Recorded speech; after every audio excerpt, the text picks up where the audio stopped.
오늘은 엘리사벳의 이야기입니다. 우리가 잘 알듯이 엘리사벳이 세례 요한을 잉태했을 때는 나이가 많이 있었을 때예요.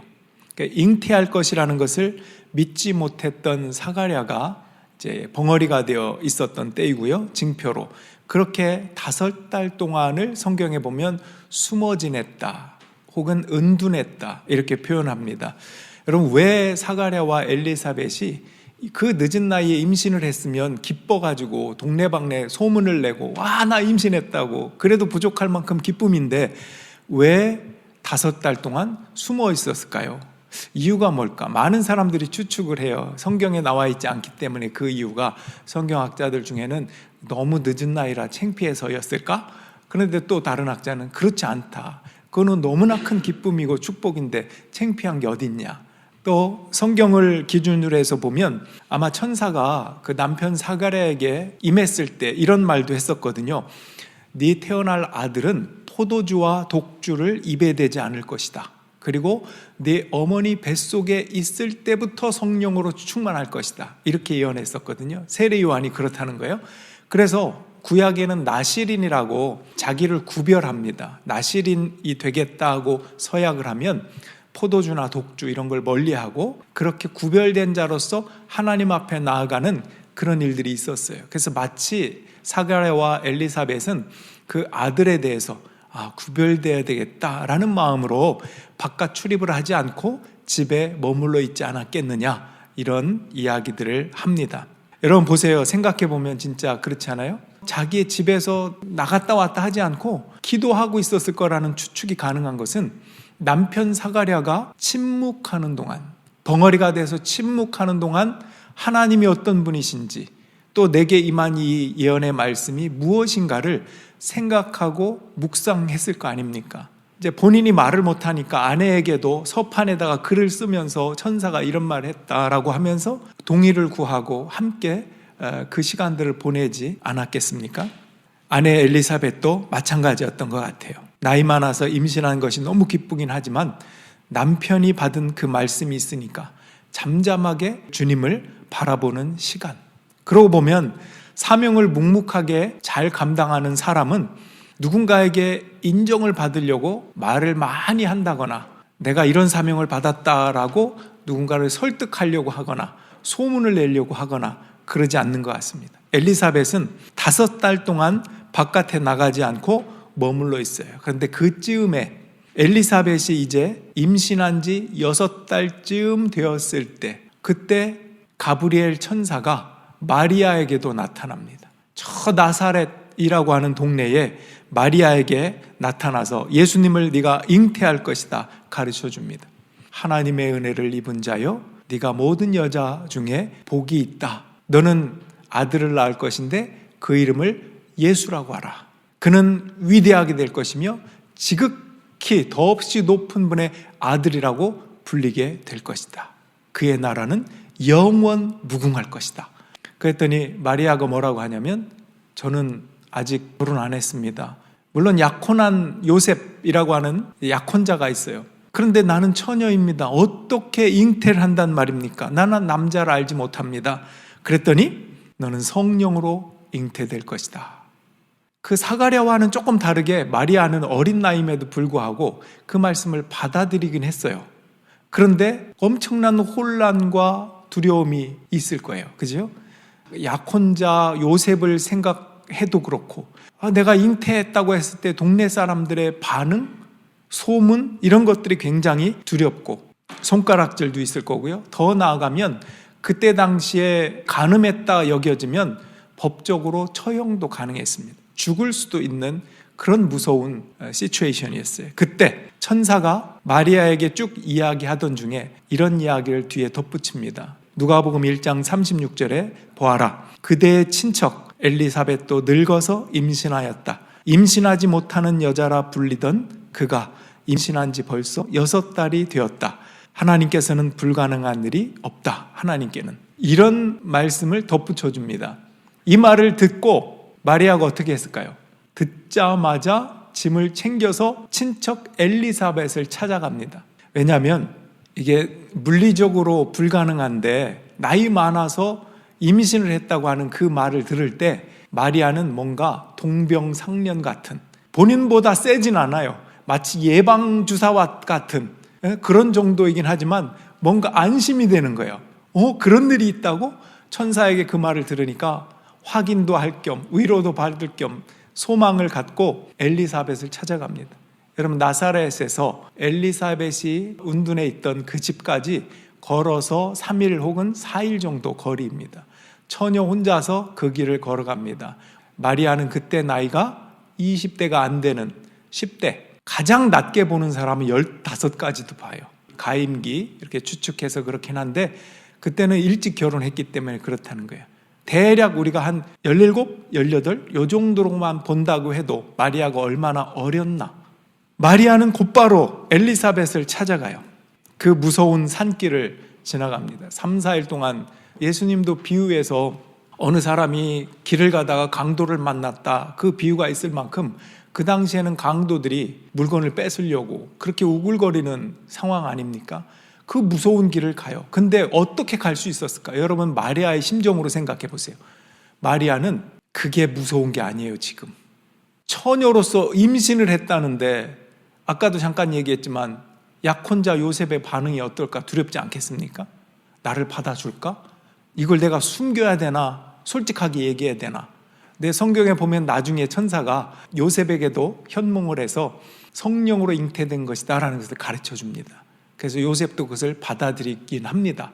그렇지만 아직 그런 상황이 아니기 때문에 얼마나 두렵겠어요. 게다가 소문이 두렵죠.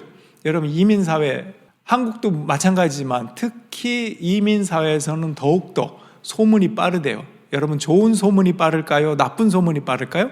물어보나 마나 나쁜 소문은 엄청 발이 많아요. 그래서 빨리 퍼지고 좋은 소문은 더디게 퍼집니다. 설명할 기회도 없고, 마리아가 일일이 찾아다니면서 사실 이거 성령께서 임신하게 하신 거 이렇게 할 수도 없고, 얼마나 그 수치와 모욕과 헛된 말들 들어야 하겠습니까? 그런 자기의 형편과 처지를 생각하면 산길이 무섭지 않아요. 더 무서운 것들이 있기 때문에 그렇습니다. 그런데 한 가닥의 희망이 있는 거예요. 나이 많은 친척 엘리사벳이 임신한 것을 내가 두 눈으로 확인하면 자기의 일어난 일도 받아들일 수 있겠다라고 하는 일말의 희망, 소망, 이런 것을 가지고 찾아가는 것입니다. 우리 사진을 한번 볼까요? 여기가 이제 사가랴 집, 거기를 오늘날 이스라엘의 엔케림이라고 한답니다.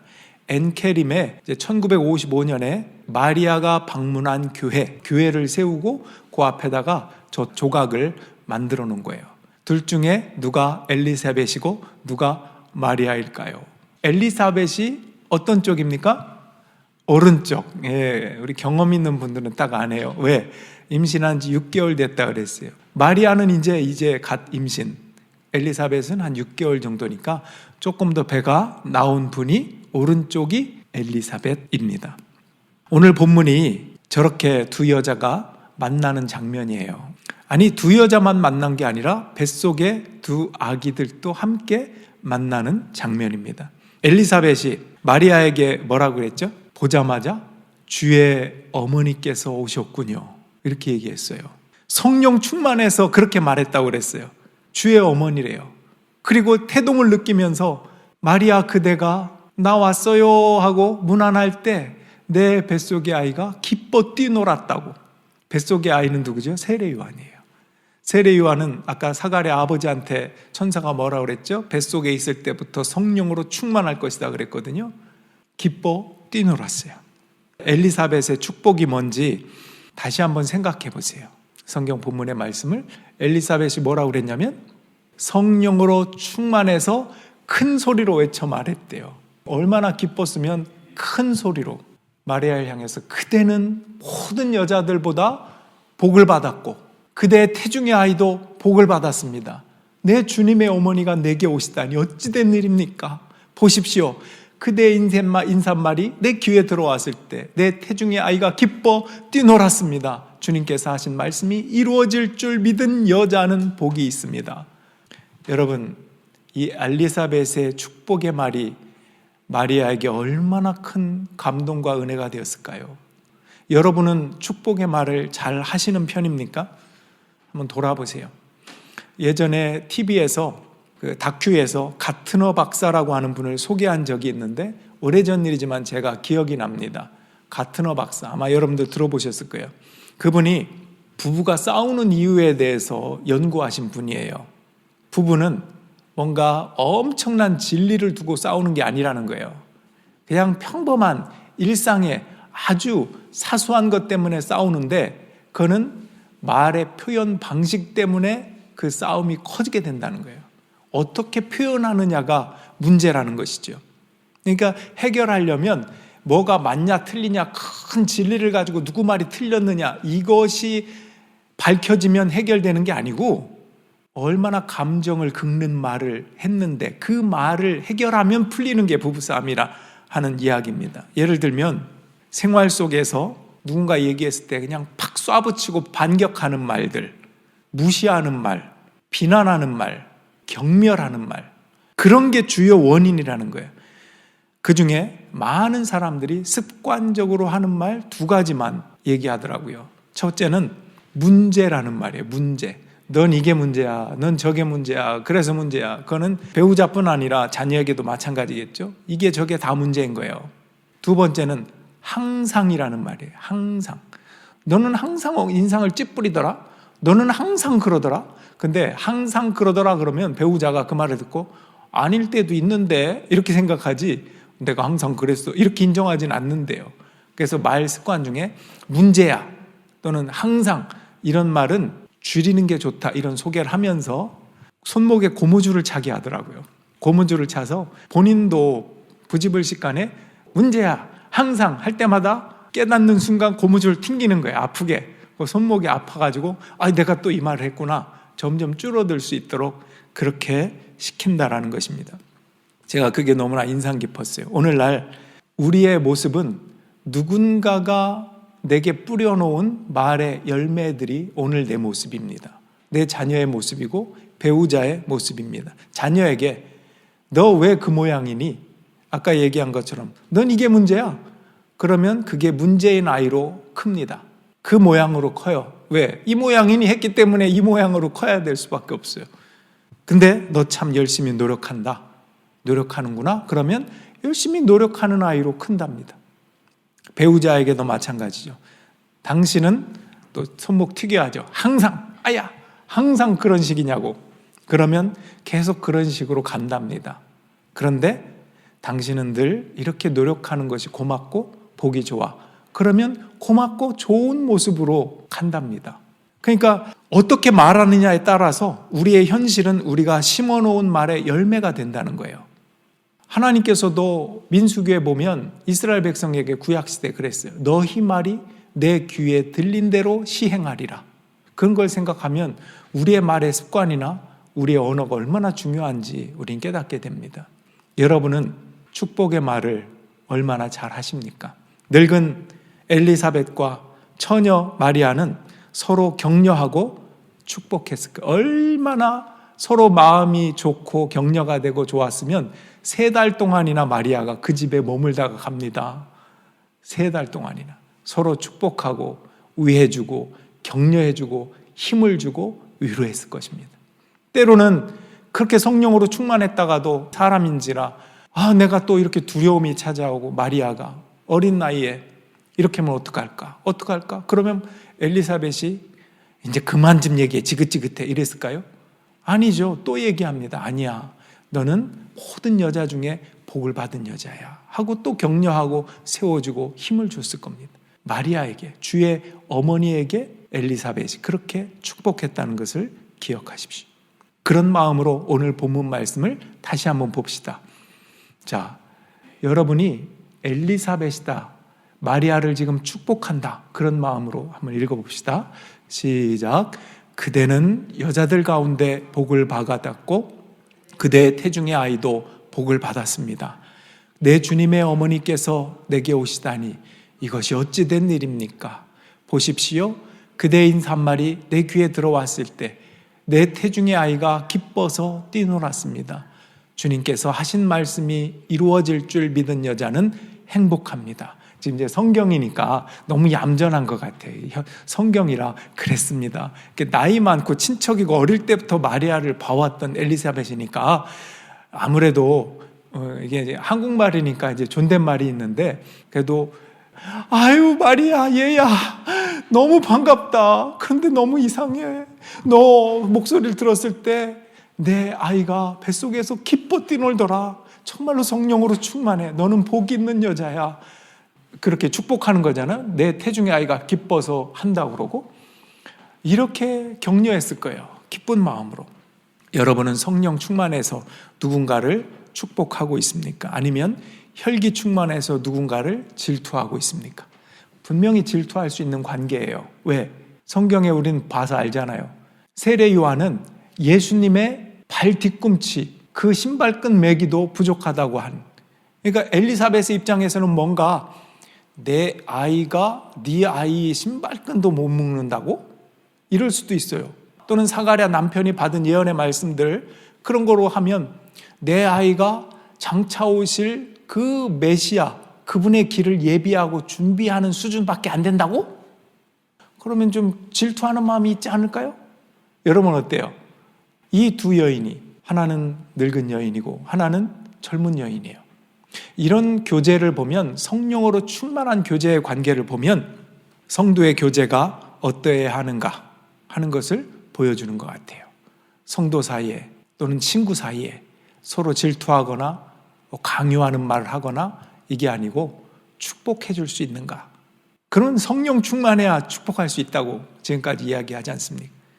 약혼자 요셉의 반응이 어떨지, 동네 사람들의 반응이 어떨지, 그 무성할 장차 그 소문 말과 비교할 때 엘리사벳의 축복의 말은 마리아를 살렸습니다. 아니, 마리아만 살린 게 아니라 주의 어머니와 주를, 뱃속에 있는 주를 살렸습니다. 여러분, 살리는 게 살림이잖아요. 여러분, 살림 잘하고 계시나요?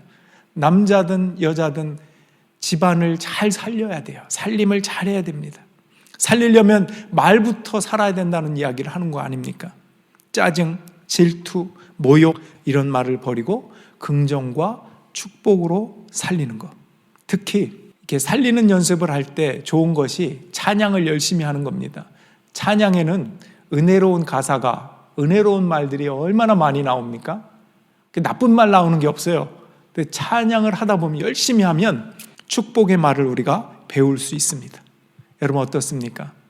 오늘 엘리사벳의 축복의 말, 엘리사벳의 축복을 통해서 나는 과연 성령 충만해서 누군가를, 내 가까이 있는 그 사람을, 내 자녀를 축복하고 있는가?